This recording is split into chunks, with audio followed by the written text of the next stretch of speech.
Ladies and gentlemen, welcome back to the PIPCAST, your Pip-Boy supported podcast. This week's episode is brought to you by Masochism, the driving force behind those who enjoy Fallout 4's new survival mode. And that's really exactly what Kato and I are going to talk about this week. We're minus a camel today. Luckily, we don't have any forests or, I should say, deserts to trek through, so we should be all right.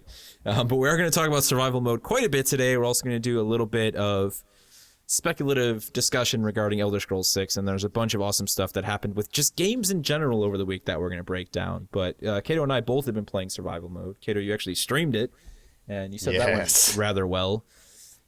Exceptionally well. I'm going to have to go back and actually watch that, because I feel, like you said, I mean, not only did you have a lot of people show up because it was Fallout 4, but I really like watching people play games like that. Like, I know streams of it can be a little bit tedious, but I find that fun. Like, watching people, like, manage their supplies and, you know, just scrape at the bottom of the barrel for survival. There's something really enjoyable about that.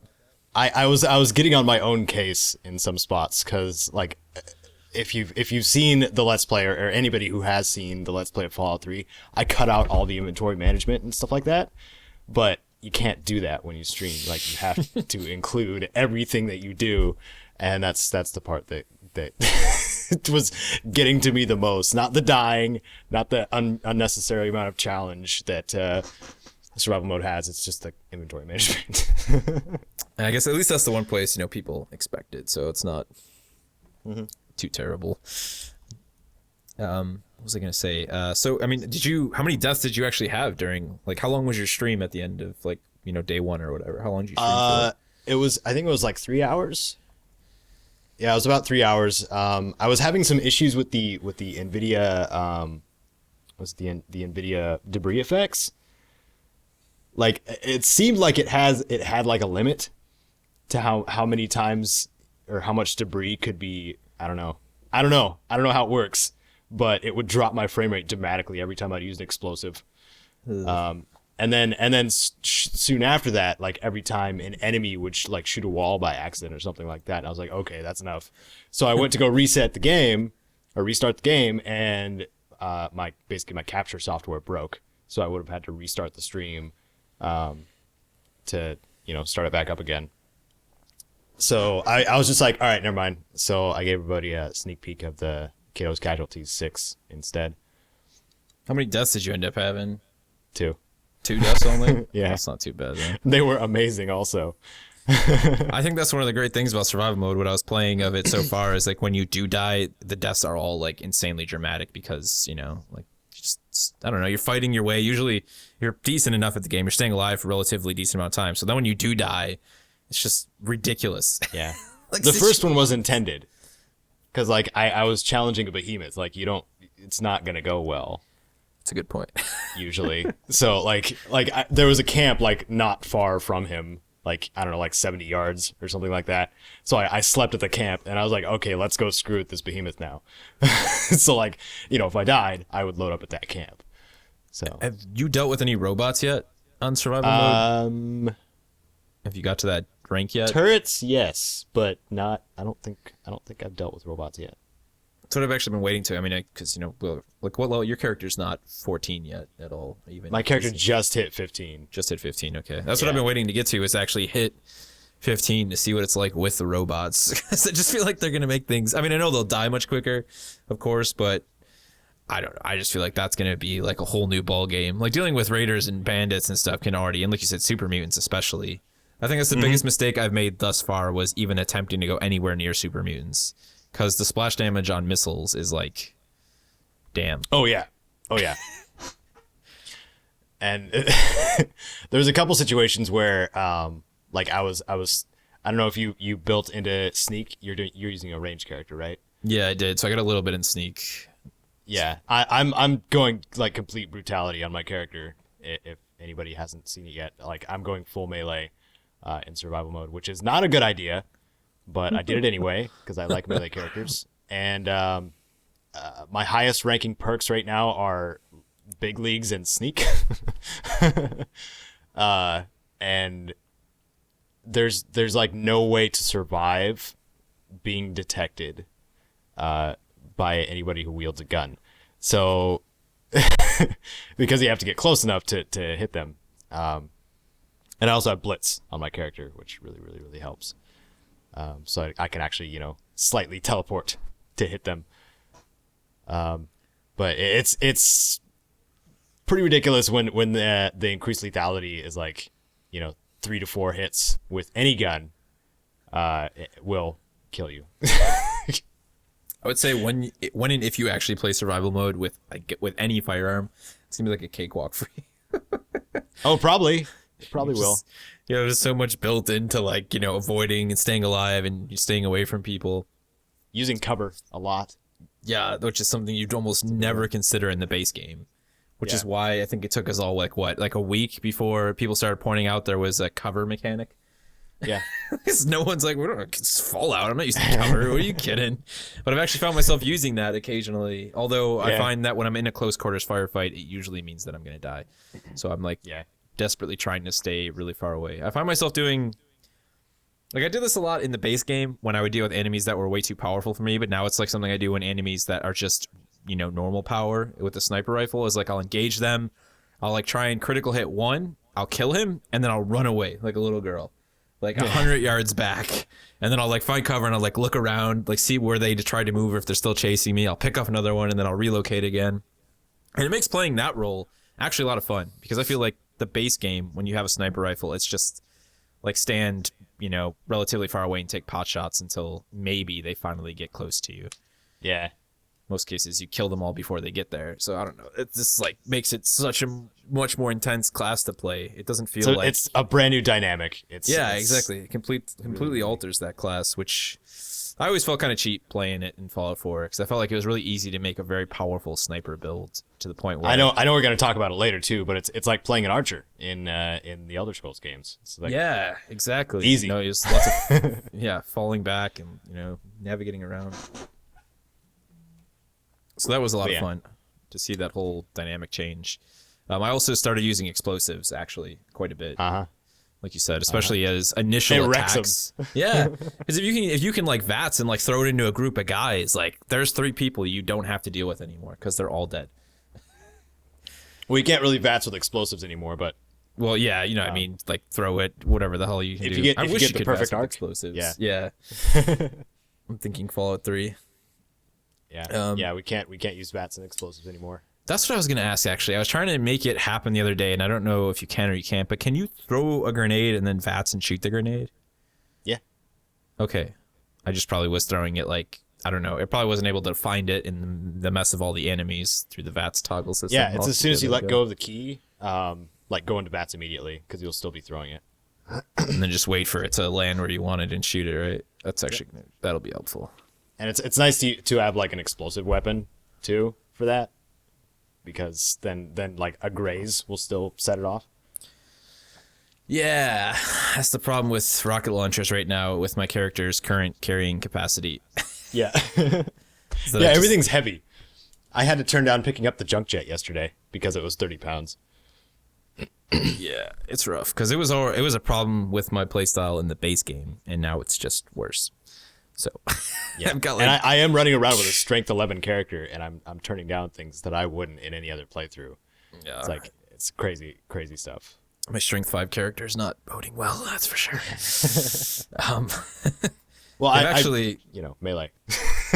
Yeah, your melee character. To make things worse, I was looking at these fixes actually as we were talking. So they did they changed the color of the icons, just small creature comforts, but one of the big thing is they actually lowered the carrying capacity even more. Yeah. And fusion cores way more. Yeah.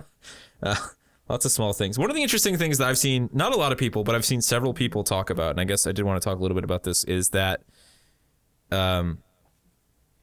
they've talked about freaking saves. Some people are actually still upset that there's no save options. There's only one thing that concerned me about that, and it wasn't the fact that you don't get to save as often, because it's part of the challenge. You save at a bed, makes sense. Yeah, it's saving at a campfire. I get so caught up in it, and I just die, and I'm like, well, you have to not get caught up in it. Yeah, that's the whole point of it. I like it. I would actually hate if you could quick save, because people would just scum save. You would just do it. Whenever it got difficult, you would scum save, rather than going back and reassessing the situation. And I do that all the time on my game. Like, I still hit my quick save button, but nothing happens because I'm just so used to doing that. Right. But now that you can't, you're just like, oh, I have to be extra cautious and careful when I do this, when I go about this. And then if I am, and if I succeed, like, it'll be ultimately rewarding. But a lot of people don't see it that way either. Yeah, that's like, to me, that's like the final piece of the puzzle for survival mode. Without that, it just wouldn't, like, yeah, it wouldn't be what it is. It would take away from it big time. Yeah. I mean, it would be nice of them to put a toggle in, but I still don't think I would go with it. Yeah, I think it would be like, you know, creating something, you spend a lot of time on the idea, it's worthwhile, and then you just give people the option to, like, you know, ignore the idea altogether. Yeah, that's basically. Or they could do it like they did with XCOM, like when they had the second wave options in XCOM, like you could do like all kinds of crazy modifiers to your playthrough, and it would be permanent. But yeah, I don't know. Maybe they might do something like that. I don't know. Somebody will mod it in, otherwise, and people will be happy. Yeah. But I just, like, to me, it's like, why are you playing survival mode at that point? I mean, I guess if you like all the other elements, but like, it's just, that's so much of it, man. It just really is. I don't know. I'd be disappointed, but I guess at the end of the day, it's important to give people the opportunity to play they want to play, because it's not like it'll ever affect our play. That's true. Whatever. Until we decide it does. Yeah. It won't. Purist over here. So I guess. So that. Yeah. I want to talk a little bit about like what we actually don't like. I mean, people don't like the lack of quick save options, but what don't you like about survival mode right now? Like, is there anything that bothers you? I know it's like hard to avoid because they had the game set up for specific styles of play, and then after they introduced survival mode, like they had to like kind of shape it around what they already had, which is kind of a pain in the butt to do, like for anything, I guaranteed. trying to shape new rules around something that already exists. But one of the things that bothered me along the lines of the save thing is I was hoping that there would be like at least like a couple or three like interchanging save slots instead of just one, because I know that it's only happened to me once, but when a save gets corrupted, that save is screwed.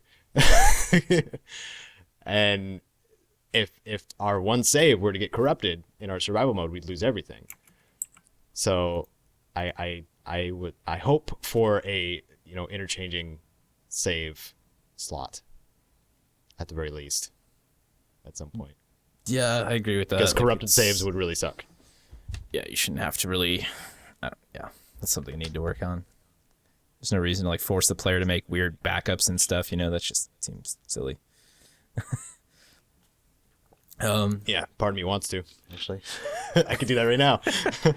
Yeah, I guess I've been lucky so far with like, you know, crashes, but it's always lingering in the back of my mind that like I'll, you know, make a bunch of progress, be just about to make my way back to a place to sleep. I'll like open my Pip-Boy and then like, you know, crash and like have to do it all over again. I feel like that's the one time where if the game built in, it had its own autosave feature, that would be appropriate.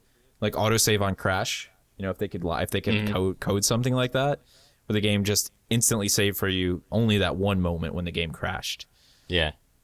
That would be pretty neat, and that would just kind of help resolve that issue. But I think that's the only thing like I don't like about it either. I do have a couple melee related gripes, but it's that's probably just me being salty about certain situations. I was gonna say, I mean, there's no denying that the melee system as a whole could still use work, you know, and I think it becomes more prevalent, more relevant, you know, it becomes more noticeable when you're playing survival mode and everything's so quick. But the blocking mechanic is fantastic. I still love how they did the blocking mechanic. Like you have to time it. Like you can't just hold it. And I feel like such a BA, especially when fighting enemies that, you know, could like, you know, 3-shot me or something like that. You know, being able to block every single one of their attacks and be like, yes. Yeah, I dig that decision. That was cool. I hope that's something they consider moving forward with Elder Scrolls, especially. Yeah. To punish players for just, I mean, unless you have a shield, I guess that makes sense. But the idea of like parrying or blocking, would be really, properly parrying with a shield or with a sword would be awesome to see that implemented. Yeah. I guess one thing too I'd like them to do, I know this is completely irrelevant, there's actually a mod for this on PC, so it doesn't matter too much, but I'd like to see Bethesda do their take on it, is make like weapons and some of the gear visible on your character. Just because I like sheathed stuff. Yeah, actually like show the stuff. Yeah. Like they use exactly like have your sniper rifle on your back and your pistol, in your holster at all times, and like the one thing I know they try and get away from it so much, but I love the idea of actually crafting backpacks for your character. Yeah, and being able to increase your carrying capacity to some degree. I understand in the case of survival mode they can't make it ridiculous, but I like the idea of doing stuff like that, and then having, like I said, physical items on your character, like actually walking around with the backpack, because it just adds to the whole survival mode element. Yeah. Oh, you're just thinking survival in general, huh? Yeah, if they want to do it in the full game, that'd be cool, but I think it's just something that makes sense with the survival mode more than anything, like to flesh that all out and just not just do the gameplay mechanics, but do the visual representations of that kind of stuff as well. Yeah. It's also, I know some people would just laugh. They'd be like, well, you've got 8 weapons in your inventory. Which ones do they show on your character? And it's like, yeah, I know, but... I know. That'd be most of your inventory space, though, if you carry 8 weapons. That's true. In survival mode, you can't wouldn't be able to carry chems. I'm only carrying 2 weapons right now. I've got the sniper rifle I have and a pistol, and that's it. Yeah, I'm in the same spot. Anything else is like, I want a shotgun, but I just know that every time I go to pick up any sort of food resource, which of course is important for health and survival, I'm going to be like, oh, I can't because I'm carrying around this shotgun.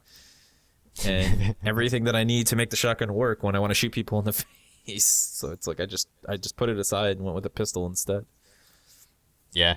So what are your attributes like on your character? So I've got using guns. I did intelligence though, because I don't know, I like intelligence, and I wanted to use laser weapons at some point as well, like laser pistols and stuff, to go with my sniper rifle setup. So it's intelligence is a good route to go. Yeah, with, it's focused on intelligence. Like automatron. I did, what do you call it? What's the one that affects stamina and stuff? Endurance. Endurance, yes. I did endurance, and I did. I didn't put a lot in strength, actually. I kind of just like threw it all about. I wasn't being actually super serious with it, to be honest, because I knew it was just like a beta character and I wasn't going to play that character forever. But so it's kind of a mess. But it's mostly endurance, intelligence. And I did... Man, dude, I'm so bad at remembering the attributes for this game. It's terrible. What's the one... Endurance, attributes, those are the 2 that affect intelligence. That's really where I focused most of it. I kind of just left everything else at like 4. Did you make your character a little lucky too, or? No, I never do luck. I never do luck. I don't either. I thought about it because a lot of us should hit chance thing, so I probably should have, but I didn't. Yeah, but if you build like a stupid lucky character, like for like that one Ricochet one, I forgot what it's called. Chance for bullets to fly back and kill someone. Like that would be useful in the sense of being lucky in survival mode. I don't know. That's true. Or enemies exploding into caps. Enemies exploding into caps. Yeah, that would be pretty sweet. It's always fun. There's definitely elements of lucky that are really tempting. And then I just kind of always say, nah, never mind. Or critical banker, like stocking up on critical hits until you fight a really tough enemy. Like I like that too. I didn't even realize that was one of them. Yeah.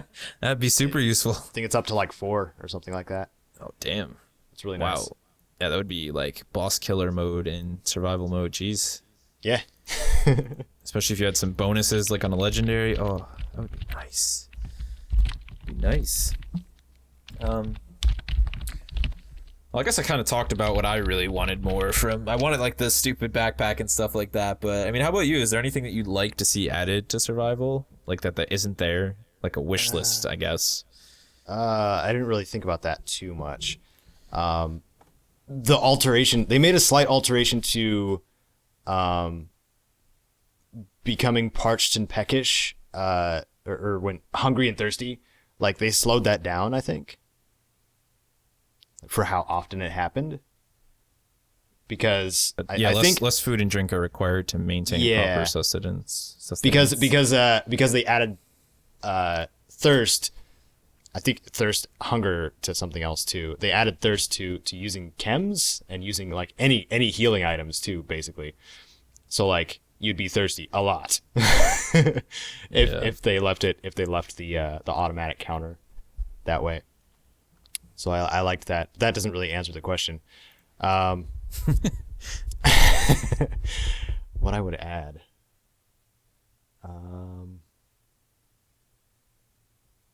smarter companions. But that's a general thing. I don't know. I really don't know. I think we would all add that for sure. Like since they added like the companions, like if they go down and you don't heal them, like they go back home. And they have a quest target marker on them now when that happens, which is really nice. On a 1.5.146, they added that to the update. But I had Dogmeat with me like the first 15-20 minutes of survival mode. First hour, I should say. And went to Concord, of course, and of course Dogmeat tried to headbutt one of the raiders and went down immediately. And I kind of left him and didn't know that he would just go home. So I was like, "Where's Dogmeat? He's not in the street anymore." It's a bit frustrating, yeah. It's just there's funny because like survival mode's awesome, but then it definitely enhances some of the issues that Fallout 4 has. Some of them, yes. It's like all those really nuanced things, especially, those are the more serious issues that are just kind of like, oh God, like this isn't working well. I kind of wish we had some remote detonation explosives. Right? Dude, I was actually thinking about that now that I started using them more. I'm like, why do we have no like TNT type with like a detonator or like C4 style explosives? Everything's just And New Vegas, we did. We had timed TNT, and we also had C4 and detonators, and it's like I don't know why not. Or if you could plant C4 in somebody's pocket and detonate it when you felt like it, instead of having to run away and not get hit by the blast. Yeah, it'd be so sweet, man. They increased the duration a little bit more though, with the putting a grenade in someone's pocket, slightly. Yeah, just enough for you to get away. It's just like one of those things that I feel has always been missing from Fallout, is like a sort of trapper, like saboteur type character, Yeah. Like somebody who can run around and do that stuff and do it more effectively, throw little traps and things of that nature. Like imagine like just finding a group of raiders and being able to like sneak up on their robot and like sabotage it with like some explosives and then just let it kind of walk away, do its thing, mingle with the guys, and then blow it up and kill everyone. That would be a cool class for that type of thing. Yeah. I mean, maybe we'll see what Michael and Scott can come up with for maybe a trapper class when we get Wasteland Workshop. Yeah, that's true. It'll be interesting to see if that implements anything. And then when this comes out, like Wasteland Workshop will already be out. So that's true. Also, I like the trailer for people who watched it was nice. They didn't just have. It was nice that they actually made a trailer, and they have the main character. They got Brian T. Delaney doing a little voiceover for it, talking about the Wasteland, actually doing a little bit of story integration. That was neat. I liked it. Yeah, it was a nice touch. They're good. It was completely, they just didn't need to do any of that. It was nice that they did. Yeah, they didn't have to, but they did. So that's how I think that's how Bethesda just does it. Like, we don't have to, but it would be cool, wouldn't it? Yeah, exactly. They recognize the power behind that too. Like, imagining like a board meeting, just be like, we don't have to, but I want to. We should, because this is a great idea. So I guess we don't have much that we don't like about survival mode. It's pretty awesome. I guess I'm just looking forward to its full release right now and seeing what else they tweak with it. I like how they're definitely not just focusing on making it easier just because people are complaining. They're more so focusing on like making it fair. what's fair, but we want to keep the challenge alive and well on top of that. Yeah. It's a very careful balance for something like that. And I respect them for trying their best to balance like something like that, especially like, putting it around something that's pre-existing. Like I said before, it's not an easy thing. Yeah, that's the big thing too. People aren't even thinking about, like, we have Automatron, Wasteland Workshop. Those don't really, they're little pieces of DLC. But like, consider building something like survival mode, having a fan base that then gets attached to survival mode, and then you launch Far Harbor. Like, how much, there's got to be a lot of, premeditated discussion that goes into how do we make sure that those people who actually want to play Far Harbor can play it in survival mode. Oh yeah, they have to add that too. Holy crap. Like, to a new location and new everything, so that's something they have to consider. I mean, at least they know what's going to be in Far Harbor, so it's not like they're, they're like hiding. They don't really know what's going to happen, but that's still an interesting dilemma to consider. Like, they're making a mode that, to me, right now, I, haven't played much of the story with it. I can't actually imagine playing the story with survival. I feel like there would be moments where it would be incredibly challenging. Oh yeah. Like the Kellogg encounter, for example. I was gonna say, that entire encounter, like everything leading up to it, even there's so many moments where the character's like being trapped in that elevator, like in that one mission, and forced to be fired upon. Like, I can't even imagine that in survival mode.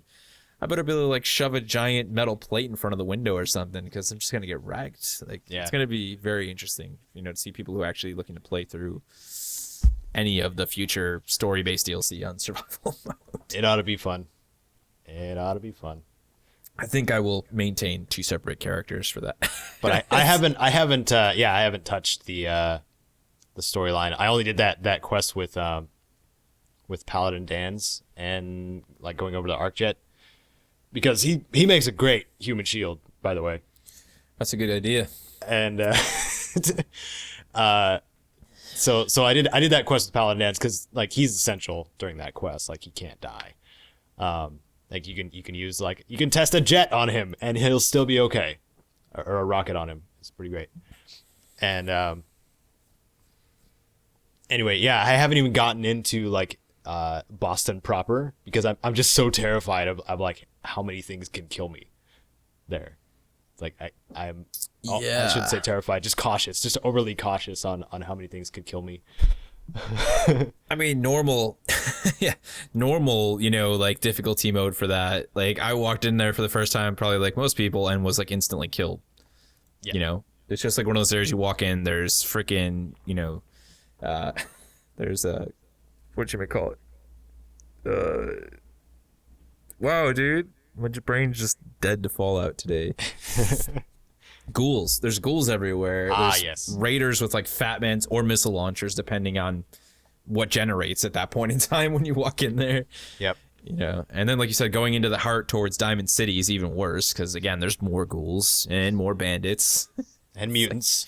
It's just like the trifecta. Not to mention radiation. Like, that's one of the things too. It's easy to forget. Like, it's even more awful in survival mode. Like, oh, absolutely. Even walking across a pond, which is something you normally do in the normal game. You'll swim across a pond all day long. The smallest creek, you'll just swim right across it. In survival mode, you're like, then if it gets too much, you'll use a Rataway. But now when you use a Rataway, it not only does it dehydrate your character, but it also reduces your resistance to illness.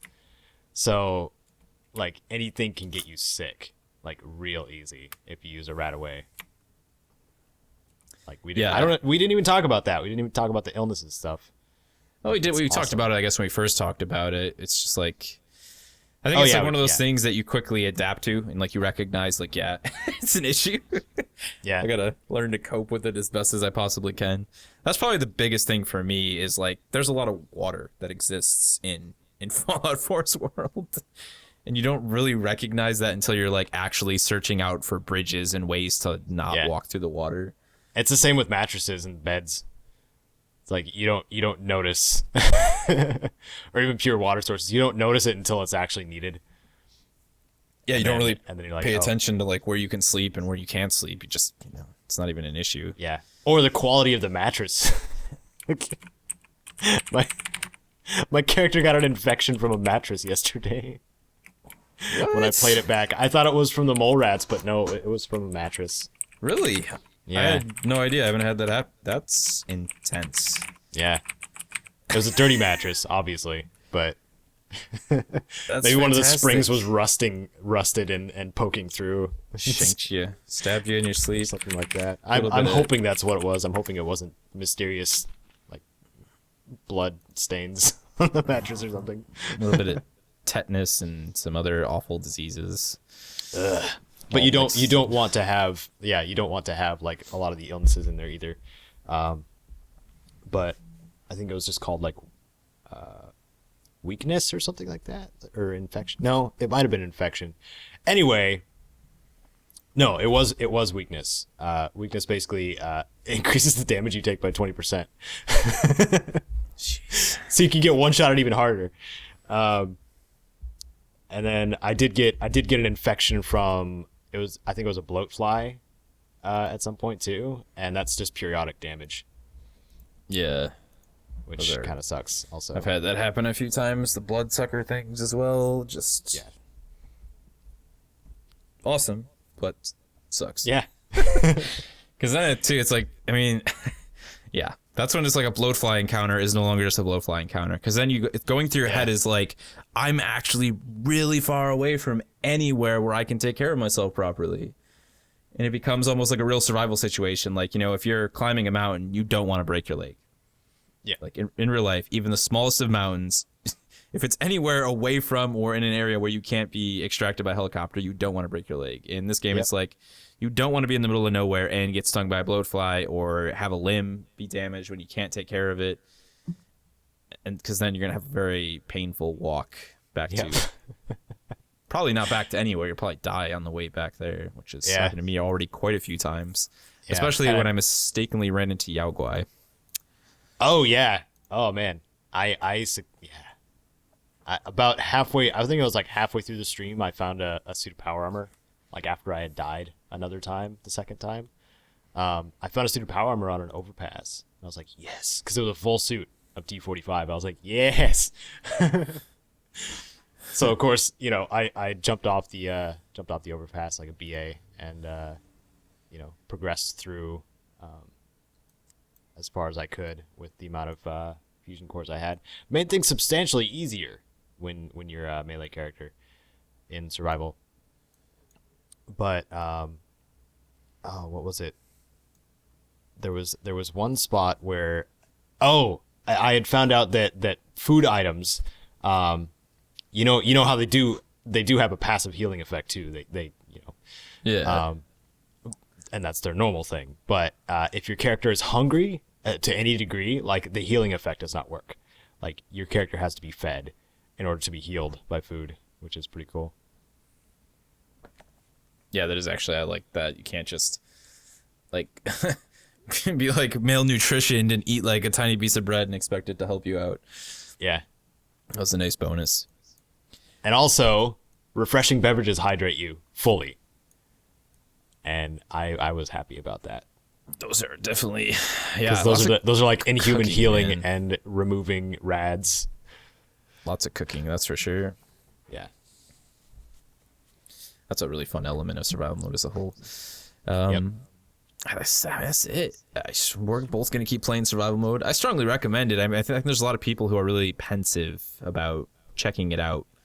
And I feel like, you know, if you like Fallout, it's worth a go. Worst thing that happens is you have the beta installed and you don't like it, and then you just uninstall it, and then you go back to your normal build. Yeah. You know, well, it's like if it's still in beta when you try it, you know. Yeah. Who knows? Could actually be seeing it releasing pretty soon at this point. But make sure it's like a brand new save or a new character. Like I have a save like right before leaving Vault 111 where I just make my new characters from, so I don't have to do the whole intro again. Yeah, totally worth making one like that. But yeah, like once you set it to survival mode, like it won't unset. So just so you know. Yeah, it completely changes the game. You know, there's no turning back from that. Yeah. All right, let's talk a little bit about Elder Scrolls 6. We're not actually going to speculate that much. You You mean Skyrim 2? You mean Skyrim 2, Tony? 2, man. Watch it be Skyrim 2. We'll all look like idiots to actually be Skyrim 2. that was Bethesda's April Fool's thing, wasn't it? Was it? I didn't even check. They were like check out Skyrim 2. That's Pete Hines' fault, because when he did that interview, he was just like, he called it Skyrim 2. Like, yeah. I know he didn't say it, he didn't mean it like that. He just meant like, the next Elder Scrolls game, but he, he lit a fire is what he did when he did that, and it's still burning. Yeah. It's still burning. Yep. But I wanted to talk, I guess, a little bit more about like gameplay mechanics and alterations we'd like to see, to the Skyrim format, because there are just things in Skyrim, obviously, that we either loved or didn't like that we would definitely like to see improved. Apart from ignoring the obvious need for their engine to be updated at this point. Yes. Or for them to potentially look at building a new engine or purchasing an engine from someone else. I'm trying to see when last I played an Elder Scrolls game. Boot up, I think it was 2 months ago was the last time I played Skyrim at this point. So yeah, it's definitely like it still plays really good. I know there's people who always like to say, oh, you're just jaded, because you don't even remember what it's like. But it's like, no, Skyrim is one of those games that people still play extensively to this day. Like, I've got friends with 5,000 hour characters because of mods, and I have a character that's at like 1,600 hours because of mods. Like, dang. Like just a character that I've never put down that has played through like all of the DLC mods that people have made, like Frostfire and all of them. Like, you can play the game for like freaking forever, It has its flaws, but its core, not to mention with all the work that modders have done, it's a pretty damn good experience, Mm-hmm. But I guess one of the things that I would like to see, and I know we've talked about that in this past, is like Bethesda sort of returning to the importance of some of those classic RPG elements and mechanics. Things that I feel like they've stripped away for the most part for the better, but I think it'd be cool if they looked back at the stuff they've stripped away and they've maybe reconsidered like what could actually improve the experience and what was really unnecessary. Because I'm all for the idea of cleaning something up, like things that just didn't need to exist. But at the same time, like there are certain things that I just really appreciate. Like one of the things I didn't like in Skyrim was that they gave you like a giant map. Like I know it had like a fog of war you had to lift, but I kind of like one of the things I would have loved in Skyrim was to be, forced to open up the map like purely through exploration. Like, so imagine not being able to see any of the map at all, apart from like key waypoints that they want you to travel through. Like, so there's no general idea even of where there's a mountain or anything. Like, it all has to be discovered for the player. Like, I feel like that sense of discovery, like an actual fog. Yeah, not just like, there's some moisture, so you can't see the houses and the towns, but you can see all the key features of the map. Yeah, like that stuff would be fun to. And for the most part, it was. I shouldn't act like the entire map was exposed, but I don't know. I like charting my own way, and I feel like that's the kind of game where you can do it through the quest system without it being frustrating to people who don't really want to chart their own way. Yeah. I liked the I know there was only a few of them, but the big enemy mechanics, like the dragons and stuff like that, like fighting something larger than you, like substantially larger than you. Like I always like big boss type fights, like actual big boss type fights. So more of that. Yeah, I'd love to see them. I mean, again, I don't know like how much their engine allows for these weird types of interactions, but like Dragon's Dogma is a game that throws all concerns for how clean an animation looks and allows you to climb on the back of monsters to fight them. And it makes for some of like the best third-person RPG boss fights ever. And I would kill to see something like that in Skyrim or in like the next Elder Scrolls. Like, we kind of have it with the finishing moves for like the dragons, but to be able to actually fly, like grab onto the back of a dragon, like, an ogre or a giant and actually, like Shadow of the Colossus style. Yeah, exactly. Actually scale them and like stab them in the back and stuff. And I mean, this is completely out there, but imagine being able to take the risk of climbing on the back of a dragon and then having it take to the skies. And then you're like hanging onto the back of this dragon while it's flying through the freaking air, like, praying you don't fly off and die. Yeah. I feel like there's some cool stuff they could experiment with, but at the end of the day, of course, it just has to be a focus on what works. And I don't know that would work too well in an Elder Scrolls game. But in general, like you said, more Skyrim and Elder Scrolls games as a whole are ripe with lore about giant creatures, but you just don't face that many of them. You have like the giants, like you said, and the dragons, and that's it. It's like, bring us bring us some, more stuff. Plus, it's not like they don't have the rights to do whatever the hell they want with the story. They can add new zones and new creatures all day long if they please to. And in Oblivion in particular, like the only time you saw like oversized type enemies was at the very end. I'm not gonna spoil too much, but very large enemies that you couldn't like interact with at all either because they were so large. Yeah, it was just a saker for like the the end of the story basically. Yeah. And then that one time, did you ever get that giant crab bug? Oh, the ghost, like the ghost crab? No, it would be like a legit mud crab, but it was like the size of like 3 bears. I don't think so. I wonder how common that actually was, because my mom had that happen a couple times on the Xbox 360 in her build when she was playing, and it was like way back before like video capture. It's not like anybody took a picture of it or anything. Like, but it was this mud crab, and it had the health bar of a normal mud crab, but it was freaking huge, man. Wow. It was gigantic. It was insane. And she just walked up and like swipe with the sword, and it just died. Yeah. And that was the end of it. Yeah. Speaking of Dragon's Dogma, I really want to get that and try it because, dude, it's an amazing game ruined by like not ruined, but I would say afflicted by some really poor design decisions. But it's like if you can get past that, which considering we're just talking about survival mode, you probably can. And that's the biggest issue is like the saving system in that game, considering how big the world is pretty rough. So it's like, you have to walk from like location A to location B, which is nothing like it is in Fallout or Skyrim. It's not like it takes way longer. All these roads are filled with enemies. And if you're out at the nighttime, if you don't stay on the main road, there's monsters all over the place. Combat is pretty brutal, even on the easier difficulties. And it's like if you die, then you go way back to like this old save checkpoint somewhere. It just gets rough. It gets rough in that respect. And I think they tried to fix some of those elements with like the big Dark Arisen expansion, which when that came out on console, which is now available in the PC version. Yeah, that's what I want to get. Yeah, you have to acquire like these crystals to be able to like fast travel and save and stuff. It's completely unnecessary mechanics. Like exactly sounds like an MMO mechanic. Yeah, when we talk about RPG mechanics you don't need anymore, that's like a good example of it. But I think it's totally worth it though. It's like it's easy to get really lost in that game and get past it. Yeah. But and plus lanterns, man. Lanterns are like a huge part of that game. Like I'm just such a sucker for lanterns.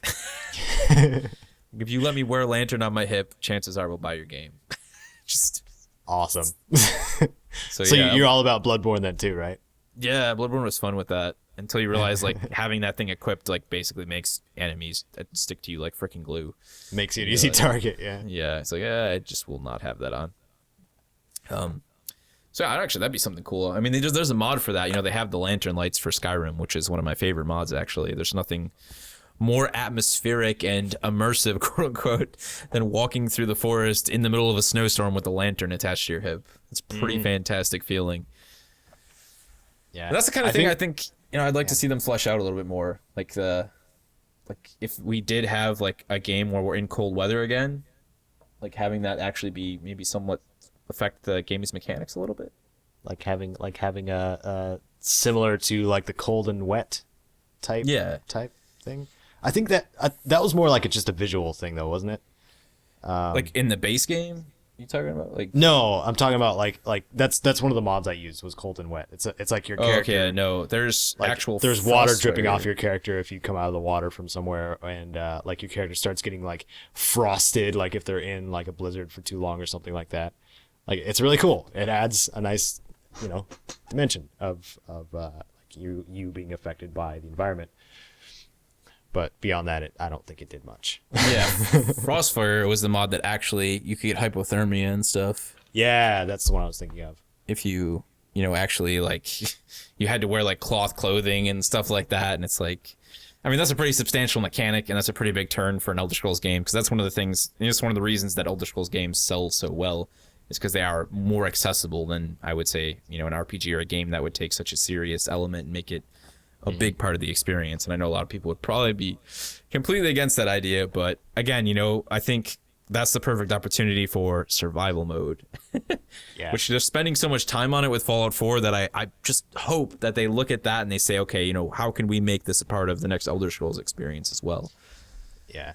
So for the Elder Scrolls 6, like, has there been a location like discussed, or is it just still people speculating on? Pure speculation.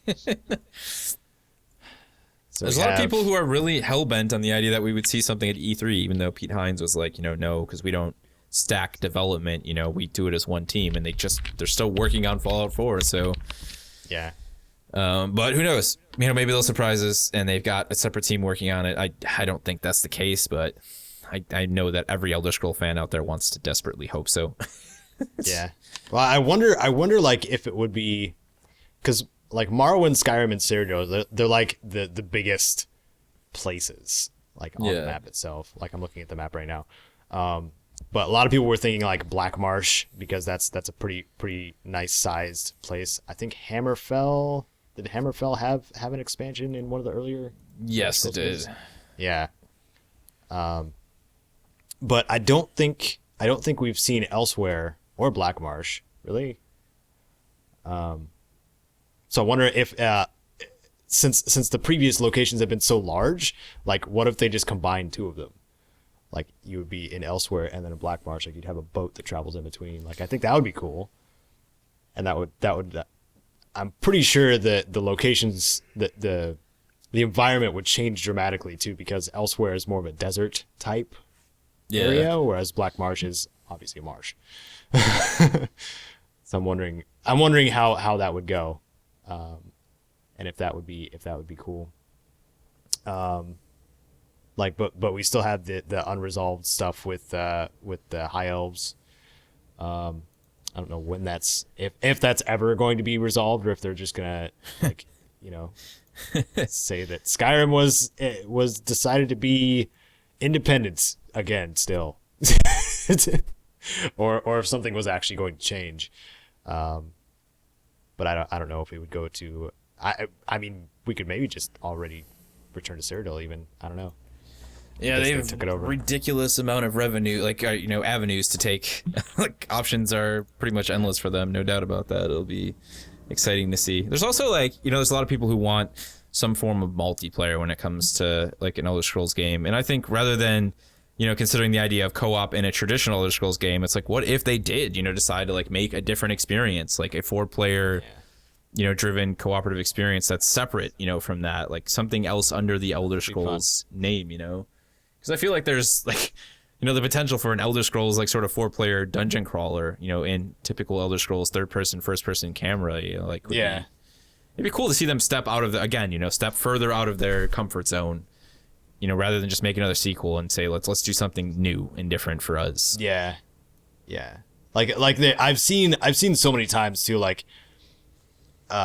in Skyrim especially, like how great it would be to have, you know, full reliance on a third person perspective for like melee combat and stuff like that, because that's dominant in the Elder Scrolls games, melee combat. how awesome it would be to have just a full on third person like floating camera that you could still control, instead of just a camera that's just set. So kind of like, I played Kingdoms of Amalur recently. It's not the best camera, but it's a floating camera that can follow the character relatively well in a combat situation. And you have like full dynamic control. Or even like Shadow of Mordor, that's a better one.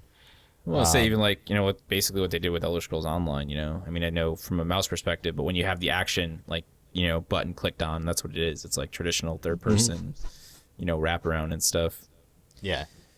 Which I guess, I mean, I like those camera views, and I don't like them sometimes. Like you said, it's all about like how the developer is able to, you know, connect the player. Right. Or I always like the idea, like much like Rise, Son of Rome did. That was a third-person combat game. Like it was like more over the shoulder, you know, but they made sure that the camera like really worked, and so that way, I like being close to the character even in third person. I feel like that's fun. Mm-hmm. But like you said, there's a lot of work I think to be done with a third-person camera. Still, it's much better in Fallout than it's ever been, no doubt about that. Oh, by far. That, you know, that's for sure. But it'd be fun to see it become, you know, even more of a choice, because it always does feel kind of like the way because the reticle and the camera angle in Skyrim, especially when you're in third person work, especially if you played like a ranged character, it was always super awkward. Yep.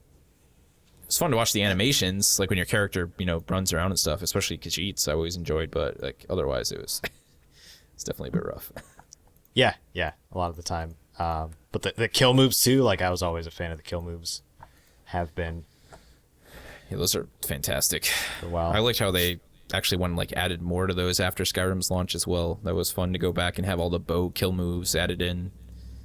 Headshot people they off added the ranged cliffs ones and the ledges. ones, right? Yeah. That was probably some of my best moments. Ridiculous like archer sniper kills, like when a guy was standing on like a ledge of like a bridge and you'd just watch him fly off into the river, like after getting impaled in the face with the arrow. That stuff was great. Yeah. What I enjoyed was getting because there was a bunch of unused ones too in the creation engine that they just didn't use, primarily because of the amount of space needed, space around the character needed for pulling out the kill move like it. But there was one where it was just like you're walking into someone and you're slicing them like 3 times, and I don't know. I think it was just that, and they you know fly like Hollywood style. I don't know. Crouching tiger, hidden dragon over here. There was a lot of cool stuff like that, and they added a few of those in Fallout 4, of course. Well then, I guess let's talk about the other stuff. I mean, there's some games that we played over the weekend that came out. I guess more Bethesda related. We'll start with the Doom beta, which was just the multiplayer beta, which was actually pretty disappointing in my opinion. There's like a lot of people who are playing it who I see like even critics like really being positive about it, and I'm just like, I don't think you understand the purpose of like a multiplayer shooter. It should be really competitive in nature. Like if you try and make it anything else, it's just not going to be something that people play for a long period of time. Like it's not, this isn't a co-op shooter. This is a multiplayer, competitive shooter is what the multiplayer component's supposed to be, and it feels so lost. Like it feels like it's Unreal, and then it feels like it's Call of Duty. You've got loadouts. Like it doesn't know what it is, and that totally translates to the gameplay. I mean, you can carry a rocket launcher into the game from the get-go, and then you have to shoot people 3 times with it.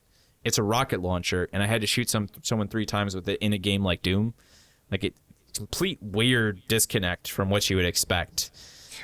Like the core was kind of fun, because it's still a shooter at its heart, but like some things just don't make sense. The demon thing that you fight for in the middle of the map, like, is God mode. It one-shots everything. Like no matter how vague you are from firing it. But it doesn't last long enough to feel like it ever affects the match. So it's like you might get like a 6-burst kill, but then it's like it runs out of time or it dies. Yeah. I don't know.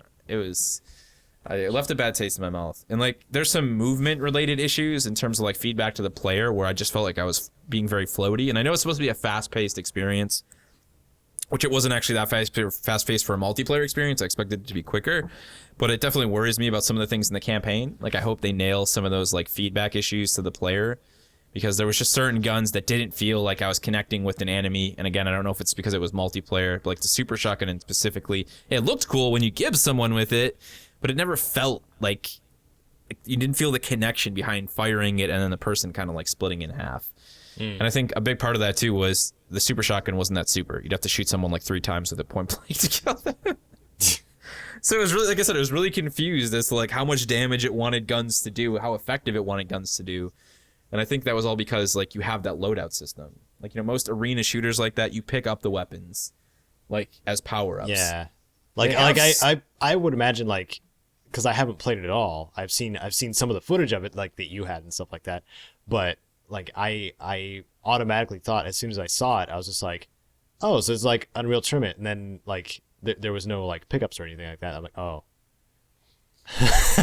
I don't know about weird. this. There's like armor, you have like the demon, there's like one super weapon on the map, but that's it. And like the super weapon is like an insanely super weapon, there's no like just good weapon. So like I said, you're running around with a rocket launcher that takes 3 shots to kill somebody. It's just, I don't know. I don't agree with the decisions, and one of the things that bothers me is like this day and age, if you're going to make a game that has a multiplayer component and you're not just doing it for the sake of hacking it on essentially, you go all the way. Like you recognize, okay, if we want this game to seriously have a lifespan as a multiplayer component, it needs to have some sort of influence in the esports community. Like there has to be a competitive group of people who are looking to play this on a regular basis for tournaments or for scrimmages or, just in a more competitive level, like people play Counter-Strike online all the time. And in that case, you would bring on a pro team, professional gamers, people who grew up playing, who played Quake or Unreal Tournament professionally and say, hey, help us shape our experience. Instead, Bethesda is just like, and id are just kind of like, oh yeah, we know what we're doing. We haven't made a Doom game in like 10 years. Well, since this was a beta though, like they were expecting feedback to some degree, right? I guess, they're doing like an open beta, but the game also comes out in like 20 days. So that's enough time to get some feedback. Like the core Bethesda is can't just leave something be. Is never going to change, that's the issue. Like they might do small tweaks, but I think the core experience is like they can't do anything to change it now. Like it is what it is. It's a loadout based multiplayer shooter at this point. Yeah, I wonder like if the map, because they're gonna have the map making stuff, like snap map and stuff. Yeah, it'll be interesting to see if people can save it. That'll add life to it automatically. Like that's but I mean like. To still like I'm saying, to redefine the core of the multiplayer shooter. Yeah. Like I think people are going to be more interested with Snap Map, with making like speedrun stuff and co-op stuff, which to me is good. I'm not even really concerned if the multiplayer flops. I could give a damn as long as the campaign is good and people make cool stuff with Snap Map. I just hope that like they haven't wasted time developing a multiplayer that is not going to go anywhere, and then they lost resources and effort on the single player campaign. Which doesn't look that way. Everything I've seen of the campaign looks fantastic. I hope it doesn't turn into a mess for them. Yeah. Or they might be, doing something similar to like how they released Fallout 4. Like they wait for the loudest complainers, and then they start implementing things that the loudest complainers want. Yeah, we'll see that. We'll see if they pay attention to it. They do have like a free DLC and a paid DLC plan and stuff for multiplayer and for the normal game. So I don't know. It's just going to be interesting to see if there's a community that's interested. Arena shooters as a whole are having difficulty surviving right now. Unreal Tournament can't get any traction. There's a game called Toxic, which is actually fantastic as an arena shooter that's been out for over 2 years now. It has no community. Like, you boot up Unreal Tournament right now, the new one, and you're playing against bots like all the time. Well, the crossovers they're making now to like Paragon, like it's pretty much over the shoulder MOBA. That's combining genres into something that's it's new-ish. It's weird. Like basically the arena shooter. Yeah, the arena shooter is going to be all Overwatch. It's going to be like Overwatch and stuff like that. Like it's hero shooters, essentially, whatever shape they decide to put those in, because you have Battleborn, which is nothing like Overwatch. You have Cliff Bleszinski and Boss Keys, Lawbreakers, which again is nothing like those games. But those are developers who grew up building and playing arena shooters who recognize like nobody wants that anymore. Like we have to move forward. We have to do something new. Yeah. Apart from that, Quantum Break. I got to play Quantum Break. I actually beat the entire thing, which was really good. It sucks that like the whole Windows 10 tie-in wasn't apparently is doing pretty rough because of UWP, which actually happened when they released Gears of War. They ported the Ultimate Edition over to PC, and people had a lot of performance issues, which they've since then resolved. So hopefully it's the same thing, because it just sucks. Like they didn't need to do that. They could have just released it on Xbox One. People would have liked the game for what it was. But now every time I see like a review for the game, there's somebody like freaking out about poor performance on PC, and there's no doubt that is creating a bit of bad aura around the game, which is otherwise fantastic from a storytelling perspective. I look up Quantum Break PC because I couldn't find a spot to buy it, and all it is news on how much it sucks on PC. Yeah, people just freaking out. And there's like super mixed opinions on that. Like I've seen people running it like 60 frames per second, no problem whatsoever. And then there's other people with different rigs that are having nightmares.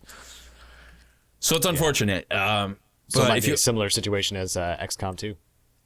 Yeah, it's definitely like all over the place. I mean, it is an incredible looking game. And if you have an Xbox One and you like Remedy games, there's like no reason not to buy it. It's fantastic from a storytelling perspective, especially. Get it for Xbox if you want to get it. Yeah, if you have an Xbox One, you have Windows, just get it on Xbox One. Don't bother with the PC version, which is difficult to find because you have to buy it from the Windows Store. Yeah, that's why I was having trouble finding it, I guess. Which again is Microsoft, I think, making. I mean, it's not a silly mistake. You know, I don't want to be somebody who just blatantly calls them out and is like there are people who are pissed they can't buy it on Steam, but I'm like, listen, Valve is their own company. They do have a lot of things wrong with Steam. You know, they're not all fine and dandy either. So to, you know, attack Microsoft simply because they want to sell their first-party products on their own platform is a bit silly from a business perspective. But the issue is that they still need to make sure that it's very accessible to players. And they're assuming that most people have Windows 10, which is fine. I get they really want people to upgrade. I personally love Windows 10. But even within Windows 10, it's difficult to find it. You have to like go to the marketplace, and then it shows it as an Xbox title because it's launching through Windows 10 Xbox. There needs to be more clarity to all that, you know. And hopefully it's something they will learn because that's probably why I was getting confused also because I wasn't seeing. No one can find it. I had all these comments on that review and like messages like, where do I find it on PC? And I'm just like, don't buy it right now, but here's the link. You know, it's buried over on this Windows Store page. You know, it's a bit of a mess. But apart from that, other games which will hopefully run really well on PC this week, Dark Souls 3, which is actually out as we speak. Yes. I could be playing it, but we're recording the PIPCAST, just so you guys know. Yeah. Like like, have you gotten a chance to play it at all, or? No, I think it went live 6 o'clock, so like right when we started this, actually. So I'm gonna play it after we're done. And then tonight, tonight we get the Wasteland Workshop, which I'm going to try to fully experience, because I get it at like 9 o'clock p.m. Yeah, that's a ridiculous week, man. We got, like I was thinking about today, okay, they put up 21 minutes of brand new No Man's Sky footage. They teased Titanfall 2, which is a big deal for me. Mm-hmm. They've got Wasteland Workshop, Dark Souls 3. I bought Enter the Gungeon today for like $9 because it's on sale, and I was like, oh, that looks fantastic. And then the update for The Division comes out tomorrow, which adds like a new game mode and all these crazy updates. It's a ridiculous week, man, for video games. Yeah. There's something for everyone at this point. By far, yeah. I was seeing the Game Grumps play Hyperlight Drifter also. Oh, it's like an amazing pixel art game. Yeah, dude, it's wonderful. It's like Zelda. It reminds me of Zelda so much. The only thing that sucks is the dev, for whatever reason, has the game locked at 30 FPS. And it's like a game where there's lots of crazy time-based dodging stuff. There's a lot of stuff that happens on screen, like especially at the higher levels. And the frame rate really does, man. It kind of kills you there. Like, but otherwise, you know, it's a really beautiful game. I hope that he gets around to like unlocking it at some point for everybody and just making it uncapped. He's also like two people, awesome. So it's like two people made the entire game, and that's incredible. It is stunning, man. It reminds me of playing Zelda as a kid. Like, I think that's why I like got suckered into it so much. Awesome. So yeah, that's it for this week's episode, guys. Hope you play some awesome games this week. You've got a lot of choices. I know most of you are going to be really excited for Wasteland Workshop if you're into that sort of thing. It seems like there's a lot of people, you know, who I think told us that they weren't excited, but like when it came out or they saw the trailer, I had a couple people must have been like, oh, it actually looks really good. And the same thing with Automatron. You know, I know we had a couple people who said that they weren't interested in it, but they picked it up and played it and they're like in love with it. So I feel like Wasteland Workshop's actually going to open up a lot of revenues to people that they didn't expect. So that'll be interesting to play, and we'll talk about it on the next episode of the PIPCAST. If you have any thoughts for us regarding Elder Scrolls 6, Survival Mode, any of the game stuff we talked about, feel free to throw it down in the comment section below, and we will see you in the next one. You all have a good one.